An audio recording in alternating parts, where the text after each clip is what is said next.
ನಮಸ್ಕಾರ. ನಾನಿವತ್ತು ಒಂದು ಸಿಕ್ಕಾಪಟ್ಟೆ ಇಂಪಾರ್ಟೆಂಟ್ ಟಾಪಿಕ್ ಬಗ್ಗೆ ಮಾತಾಡೋಣ ಅಂತ. ನಾನು ಮಾಡೋ ನೆಕ್ಸ್ಟ್ ವಿಡಿಯೋ ಅರ್ಥ ಆಗ್ಬೇಕಂದ್ರೆ ಈ ಟಾಪಿಕ್ ಅರ್ಥ ಮಾಡ್ಕೊಳ್ಳೋದು ತುಂಬಾ ಇಂಪಾರ್ಟೆಂಟ್ ಆಗುತ್ತೆ. ಟಾಪಿಕ್ ಏನಂದ್ರೆ ಟ್ರೇಡಿಂಗ್ ಬಗ್ಗೆ. ನಾನು ಎಲ್ಲರ ತರ ಟ್ರೇಡಿಂಗ್ ಒಂದು ಗ್ಯಾಂಬ್ಲಿಂಗ್ ಟ್ರೇಡಿಂಗ್ ಮಾಡಬೇಡಿ ಆ ಥರ ಎಲ್ಲ ಹೇಳೋದಕ್ಕೆ ಹೋಗಲ್ಲ. ನಾನಿಲ್ಲಿ ಎಕ್ಸ್ಪ್ಲೇನ್ ಮಾಡೋದು ಟ್ರೇಡಿಂಗ್ ಅನ್ನೋ ಕಾನ್ಸೆಪ್ಟ್ ವರ್ಕ್ ಆಗೋದು ಸಿಕ್ಕಾಪಟ್ಟೆ ಕಷ್ಟ ಅಂತ. ಅದಕ್ಕೆ ಪೂರಕವಾಗಿ ನಾನಿಲ್ಲಿ ಲಾಜಿಕಲ್ ಎಕ್ಸ್ಪ್ಲನೇಷನ್ ಕೊಡೋದಕ್ಕೆ ಟ್ರೈ ಮಾಡ್ತೀನಿ. ಡಿಸ್ಕ್ಲೈಮರ್: ಟ್ರೇಡಿಂಗ್ ಅಲ್ಲಿ ತುಂಬಾ ವಿಧಗಳಿದಾವೆ. ನಾನಿಲ್ಲಿ ಜನ ವೇಗ್ಲಿ ಟ್ರೇಡಿಂಗ್ ಅಂದ್ರೆ ಯಾವ್ದು ಕನ್ಸಿಡರ್ ಮಾಡ್ತಾ ಇದ್ದಾರೆ, ಈ ಶಾರ್ಟ್ ಟರ್ಮ್ ಮತ್ತೆ ಇಂಟ್ರಾಡೇ ಟ್ರೇಡಿಂಗ್ ಬಗ್ಗೆ ನಾನಿಲ್ಲಿ ಟ್ರೇಡಿಂಗ್ ಅಂತ ರೆಫರ್ ಮಾಡ್ತಾ ಇರೋದು. ಸೊ ಕನ್ಫ್ಯೂಸ್ ಆಗಬೇಡಿ. ಸೊ ನೀವು ಓವರ್ ಆಲ್ ಈ ಟ್ರೇಡಿಂಗ್ ಅನ್ನೋ ಕಾನ್ಸೆಪ್ಟ್ ತಗೊಂಡ್ರೆ ಇಲ್ಲಿ ತುಂಬಾ ಇಂಪಾರ್ಟೆಂಟ್ ಫ್ಯಾಕ್ಟರ್ಸ್ಗಳಿದಾವೆ. ಅದರಲ್ಲಿ ಮೊದಲನೇ ಇಂಪಾರ್ಟೆಂಟ್ ಐಟಮ್ ಬಂದು ಟೈಮ್ ಫ್ರೇಮ್.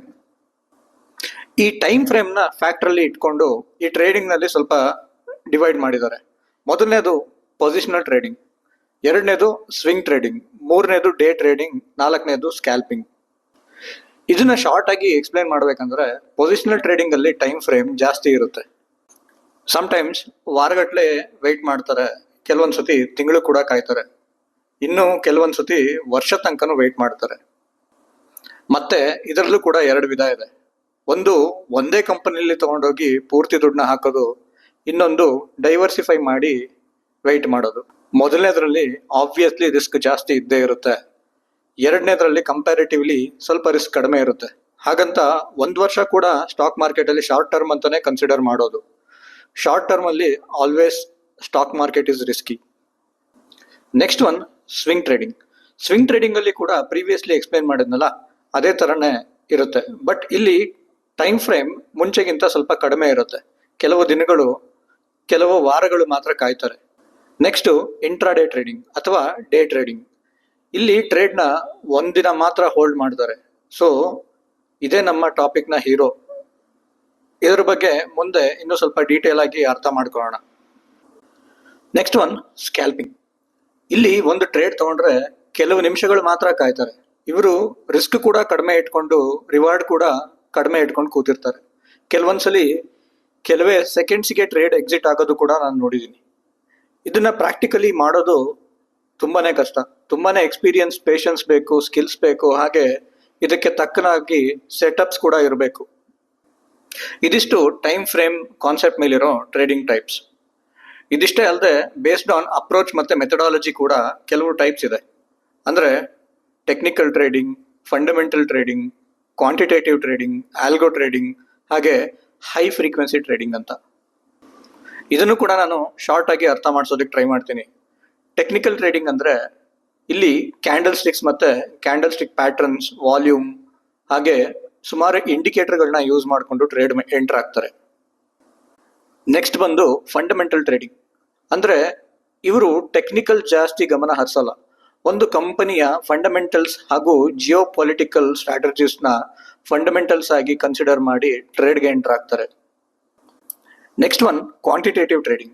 ಅಂದ್ರೆ ಇಲ್ಲಿ ಕೆಲವೊಂದು ಸ್ಟ್ಯಾಟಿಸ್ಟಿಕಲ್ ಮಾಡೆಲ್ ಮತ್ತೆ ಡೇಟಾ ಡ್ರಿವನ್ ರೂಲ್ಸ್ಗಳನ್ನ ಹಾಗೆ ರೆಗ್ಯುಲೇಷನ್ಸ್ಗಳನ್ನ ಇಟ್ಕೊಂಡಿರ್ತಾರೆ. ಅದರ ಪ್ರಕಾರ ಆಲ್ಗೋರಿದಮ್ ಬಿಲ್ಡ್ ಮಾಡಿಕೊಂಡು ಟ್ರೇಡ್ ಎಂಟರ್ ಆಗ್ತಾರೆ. ಹಾಗೆ ನೆಕ್ಸ್ಟ್ ಟೈಪು ಆಲ್ಗೋ ಟ್ರೇಡಿಂಗ್. ಇಲ್ಲಿ ಕೂಡ ಆಟೋಮೇಟೆಡ್ ಆಗಿ ಟ್ರೇಡ್ಗಳು ಪಂಚ್ ಆಗ್ತವೆ. ಮುಂಚೆನೆ ರೂಲ್ಸ್ ಮತ್ತೆ ರೆಗ್ಯುಲೇಷನ್ ನ ಸೆಟ್ ಮಾಡಿರ್ತಾರೆ, ಹಾಗೆ ಟಾರ್ಗೆಟ್ ಮತ್ತೆ ಸ್ಟಾಪ್ ಲಾಸ್ ಕೂಡ ಸೆಟ್ ಮಾಡಿ ಇಟ್ಕೊಂಡಿರ್ತಾರೆ. ಇದೆಲ್ಲಾನು ಆಲ್ಗೋರಿದಮ್ ಅಲ್ಲಿ ಪ್ರೋಗ್ರಾಮ್ ಮಾಡಿ ಅದನ್ನ ರನ್ ಮಾಡ್ತಾರೆ.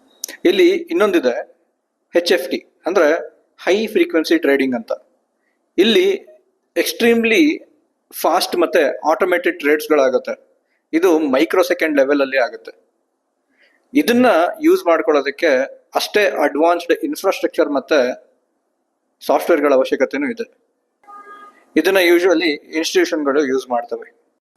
ಸೊ ಇದೆಲ್ಲ ಮೆಥಡ್ ಅಥವಾ ಅಪ್ರೋಚ್ ಬೇಸ್ಡ್ ಸ್ಟ್ರಾಟಜಿ ಅಂತ ಅನ್ನೋದು. ನೆಕ್ಸ್ಟ್ ಮಾರ್ಕೆಟ್ ಡೈರೆಕ್ಷನ್ಗಳ ಮೇಲೂ ಕೆಲವೊಬ್ಬರಿಗೆ ಒಂದೊಂದು ವ್ಯೂಸ್ ಇರುತ್ತೆ, ಅದ್ರ ಪ್ರಕಾರನೂ ಸ್ಟ್ರಾಟಜಿ ಬಿಲ್ಡ್ ಮಾಡ್ಕೋತಾರೆ. ಅದರಲ್ಲಿ ಮೇನ್ ಲಾಂಗ್ಸ್ ಮತ್ತೆ ಶಾರ್ಟ್ಸ್.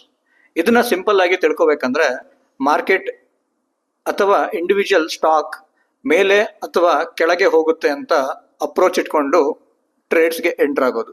ನೆಕ್ಸ್ಟ್ ಒನ್ ಸೈಕಲಾಜಿಕಲ್ ಮತ್ತೆ ರಿಸ್ಕ್ ಬೇಸ್ಡ್ ಸ್ಟೈಲ್ ಅಂತ. ಇಲ್ಲಿ ಎರಡು ತರ, ಒಂದು ಡಿಸ್ಕ್ರಿಷನರಿ, ಇನ್ನೊಂದು ಸಿಸ್ಟಮ್ಯಾಟಿಕ್ ಟ್ರೇಡಿಂಗ್ ಅಂತ ಇರುತ್ತೆ. ಡಿಸ್ಕ್ರಿಷನರಿಯಲ್ಲಿ ಮನುಷ್ಯರು ಜಡ್ಜ್ಮೆಂಟ್ ಮತ್ತೆ ಎಮೋಷನ್ ಇನ್ವಾಲ್ವ್ ಮಾಡಿಕೊಂಡು ಟ್ರೇಡ್ ಮಾಡ್ತಾರೆ. ಸಿಸ್ಟಮ್ಯಾಟಿಕ್ ಅಲ್ಲಿ ಇದು ಮುಂಚೆನೆ ಪ್ರೀ ಡಿಫೈನ್ಡ್ ಆಗಿರೋದ್ರಿಂದ ಮುಲಾಜಿಲ್ದೆ ಅದನ್ನ ಫಾಲೋ ಮಾಡ್ಕೊಂಡು ಹೋಗ್ತಾರೆ. ಇದಿಷ್ಟೇ ಅಲ್ಲದೆ ಬೇಸ್ಡ್ ಆನ್ ಅಸೆಟ್ ಕ್ಲಾಸ್ ಮತ್ತೆ ಮಾರ್ಕೆಟ್ ಕ್ಲಾಸ್ ಅಲ್ಲಿ ಕೂಡ ಸುಮಾರು ತರ ಬರುತ್ತೆ. ಮೊದಲನೇದು ಈಕ್ವಿಟಿ, ಇಲ್ಲಿ ಸ್ಟಾಕ್ಸ್ ಮತ್ತೆ ETF ಅಲ್ಲಿ ಟ್ರೇಡ್ ಮಾಡ್ತಾರೆ. ಎರಡನೇದು ಫಾರೆಕ್ಸ್, ಇಲ್ಲಿ ಕರೆನ್ಸೀಸ್ ಮತ್ತೆ ಪೇರ್ಸ್ ಅಲ್ಲಿ ಟ್ರೇಡ್ ಮಾಡ್ತಾರೆ. ಅದಾದ್ಮೇಲೆ ಕಮೋಡಿಟಿ ಮಾರ್ಕೆಟ್, ಇಲ್ಲಿ gold, silver, copper, aluminium, agricultural products, natural gas, ಹೀಗೆ ಗ್ಲೋಬಲ್ ಪ್ರಾಡಕ್ಟ್ಸ್ ಅಲ್ಲಿ ಟ್ರೇಡ್ ಮಾಡ್ಬೋದು. ನೆಕ್ಸ್ಟ್ ಬಂದು ಡೆರಿವೇಟಿವ್ಸ್, ಇದೇ ಸೆಗ್ಮೆಂಟ್ ಅಲ್ಲಿ ನಮ್ಮ ಈ ಆಪ್ಷನ್ಸ್ ಮತ್ತೆ ಫ್ಯೂಚರ್ಸ್ ಎಲ್ಲ ಕೇಳಿದಿರಲ್ಲ, ಅದು ಬರೋದು. ಇದಾದ್ಮೇಲೆ ಕ್ರಿಪ್ಟೋ ಕರೆನ್ಸಿ ಬರುತ್ತೆ. ರೀಸೆಂಟ್ಲಿ ಒಂದು 7-8 ವರ್ಷದಿಂದ ಸಿಕ್ಕಾಪಟ್ಟೆ ಟ್ರೆಂಡಿಂಗ್ ಅಲ್ಲಿದೆ.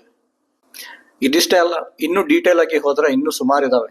ಆರ್ಬಿಟ್ರಾಜ್, pair trading, event trading, trend following, mean reversion trading, ಹೀಗೆ ಎಣಿಸ್ತಾ ಹೋದ್ರೆ ಲೀಸ್ಟ್ ತುಂಬಾ ಉದ್ದಾನೇ ಇದೆ. ಇಲ್ಲಿ ಇದು ನಾನು ನೆಕ್ಸ್ಟ್ ಮಾಡ್ತಾ ಇರೋ ವಿಡಿಯೋಗೆ ಫೌಂಡೇಶನ್ ಅಂತ ಅನ್ಕೊಳ್ಳಿ. ಯಾಕಂದ್ರೆ ನಾನು ನೆಕ್ಸ್ಟ್ ಮಾಡ್ತಾ ಇರೋ ವಿಡಿಯೋನ ಅರ್ಥ ಮಾಡ್ಕೋಬೇಕಂದ್ರೆ ಈ ಬೇಸಿಕ್ಸ್ನ ಅರ್ಥ ಮಾಡ್ಕೊಳ್ಳೋದು ತುಂಬಾ ಇಂಪಾರ್ಟೆಂಟ್ ಇದೆ.